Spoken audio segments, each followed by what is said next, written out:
Om Namah Shivaya, Om Namah Shivaya, Om Namah Shivaya, Om Namah Shivaya.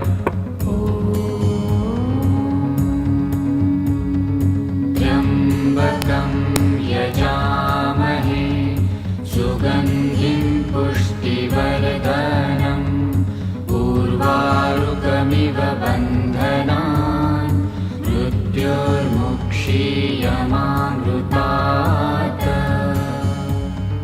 Om Namah Shivaya, Om Namah Shivaya, Om Namah Shivaya, Om Namah Shivaya. Trambakam yajamahe sugandhim pushtivardhanam urvarukamiva bandhanan.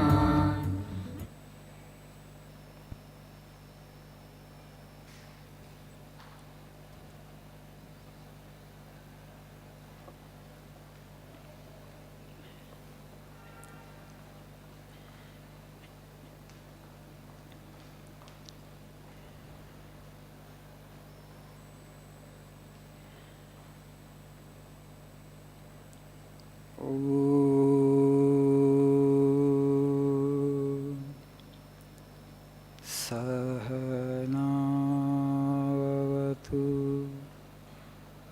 Sahano Bhunaktu Sahaviyam Karavavahai Tejasvinavadhitamastu Ma vidvishavahai. Om Shanti Shanti Shanti. Om Asato Ma Sadgamaya Tamaso Ma Jyotirgamaya Mrityu Ma Amrutangamaya. Om Shanti Shanti Shanti.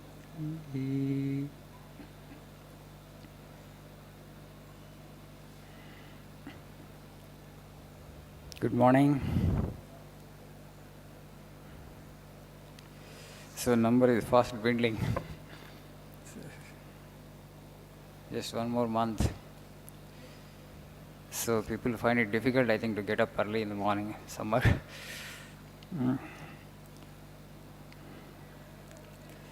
Yeah, please see page number 79 if you have this prayer book in your hands. The second quote in the page.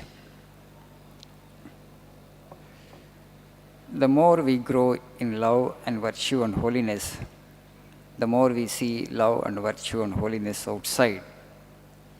All condemnation of others really condemns ourselves. Adjust the microcosm and the macrocosm will adjust itself for you. This one quote, if you really understand, you don't need anything else for personality development. Personality development is a buzzword. If you understand this one single quotation and put it into practice, you won't be needing anything more. Adjust the microcosm and the macrocosm will get adjusted itself for you. So he is saying here, the microcosm is our being, the subjective side. Macrocosm is the world. So the external world is only a reflection of our own mind. As Swamiji says, no two individuals see the same world. We see the world through the lens of our mind. The likes and the dislikes that we have, that we carry in our mind, through that is the lens through which we see the world. It's obvious, right? We think actually everybody is seeing the same world. No. Suppose you have the desire to become a businessman. All business tycoons will become your role models. You want to become a sports person, a cricketer, and all the cricket heroes will become your role models. So you will see only cricket world. Those who want to become business magnate, they will only see business world. So actually the external world that we see is very much depends upon our inner makeup, our likes, our choices, our preferences. Here Swamiji is talking about adjust the microcosm and the macrocosm will get adjusted itself for you in the sense that if you have love, virtue and holiness in you, you see the same outside. If you don't have those things in you, you won't be able to see it outside. So just to make things more clear to you, you know there is a legend in yogic lore. Duryodhana. Duryodhana was jealous of Yudhishthira. He became, see, I am the king actually, I should get name and fame, but here is Yudhishthira. Everybody is talking, well of Yudhishthira. They praise him, they extol him, they eulogize him, and they appreciate and admire him. All the name and fame that he was getting, I should have gotten, but I am not getting any kind of that. Then one day he goes and expresses his anguish to Krishna. Krishna asks him, "O Suyodhana, you go into the city of Hastinapura and bring me one good person by evening." So that was the task he had been given. So the Duryodhana would set out into the city of Hastinapura. He will go to different localities and he will ask them, "Is there any good person in your locality?" So the people will say, "So and so is a very good person." So Duryodhana will go to that person and he will interview him. And after some time he will understand this is a bad guy. People say that he is a good person, but he doesn't have all the good qualities that people are talking about. He will not see anything good in him. And like that from morning to evening he roamed, but he couldn't find a single good man. And he comes to Krishna and says, "There is not a single good person in the city of Hastinapura." The next day, Krishna calls Yudhishthira and asks him, "Yudhishthira, go into the city of Hastinapura and bring me by sunset one person who is really wicked, a bad guy." So Yudhishthira goes into different localities and he inquires with them, "Is there a wicked person, bad person, in your locality?" And the people say, "So and so is not a good person." Yudhishthira will go and interview him. And invariably he will find something beautiful, something good in him. He says people unnecessarily branded him as a wicked person. Really he is not that wicked. He has got so many noble virtues, so many good qualities, but people don't have the ability to appreciate the good side of his person. That's why they branded him as a wicked person, but he is not wicked. So people said that he is the most vile guy. When that person also, Yudhishthira could find something beautiful, something noble, something exceptional. And so he couldn't find a single bad person. And he comes by sunset to Krishna and says, "There is not one single bad individual in the city of Hastinapura. I am so happy, Krishna. All the people are so noble, so exalted, so virtuous, so good." And then Krishna calls Suyodhana and says, "This is the difference. You couldn't find a good man, and Yudhishthira couldn't find a bad man. It all depends upon the subjective, what you want to see outside. Whatever you are within and you see outside." That's what Swami is saying. Adjust the microcosm. You work on yourself and the macrocosm will get adjusted itself for you. Or leave this as it may.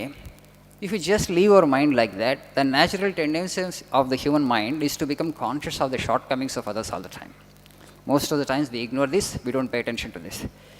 If the relationships are breaking away and if there is no peace in families, because we don't work upon ourselves, we don't study our own mind. The natural tendency of the mind is to be aware of the shortcomings of others, but you have to consciously train it. You have to give a command to the mind. So your immediate family members, maybe friends, maybe colleagues, you give a command to the mind and say to it that you must see the beauty of this person. You must see the good side of this person, this being. Or be conscious of that, O mind, you say. Then actually it should become your second nature, where you want to see the beauty of that individual, good side of that individual. If that becomes your second nature, a kind of habit with you, then this world itself will get transformed for you. Not that they don't have virtues, but what you want to see? You want to see that side of that person? No. You want to see only the other side, and you want to magnify it. And the nature of the mind is that not that actually it will pick up holes in others' character and find faults with them, but it magnifies to such an extent that you can't bear the individual after some time. You will come to the conclusion like Suyodhana, that this person is no good, he is absolutely bad. You come to the conclusion, not that he is really absolutely bad. Your mind actually has taken up few shortcomings of the individual and it has magnified it to such an extent that you can't bear the individual. That's how actually relationships break apart, because We don't want to see the good side of the world. So you just don't leave the mind like that.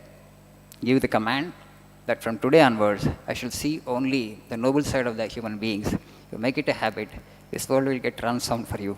It becomes a heaven. Okay? What will I gain by doing that? You will gain peace. Once you have peace, you can acquire skills. You will become a beautiful human being. Today, we need in our society people who radiate peace. Everybody wants to live and they love the company of a peaceful human being. You will be able to radiate peace because you don't see faults in anybody, and everybody has something good about him or her, and you only see the good side of the personality. That has become your second nature, that has become a kind of habit with you. Then you are a beautiful human being. So adjust the microcosm, the macrocosm, the world will get adjusted for you. Thank you. Have a nice day.